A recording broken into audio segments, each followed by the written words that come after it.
nung nagkaroon ng malaking krimen sa Estados Unidos na merong namatay dahil sa drug overdose. At kung makikita ninyo doon sa police report ay nandoon ang pangalan ni First Lady Lisa Marcos na isa sa mga tao doon sa loob ng kwarto kung nasaan yung tao ay nag-overdose sa suspected drug overdose sa hotel room at ang daming nakikitang white powder substance na sinabi doon sa police report ay suspected cocaine din. Kanya pala nang galing ang fake news.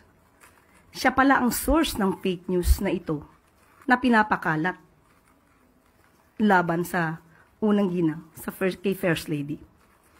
Unang-una po, kailangan pa ba natin paniwalaan ang mga ganitong klaseng istorya na nanggagaling sa Vice Presidente? Drug overdose. Yan ang lumabas sa pagsusuri ng Estados Unidos kaugnay sa pagkamatay ni Rustan's Executive Paulo Tantoco nitong Marso. Bahala na sila dyan.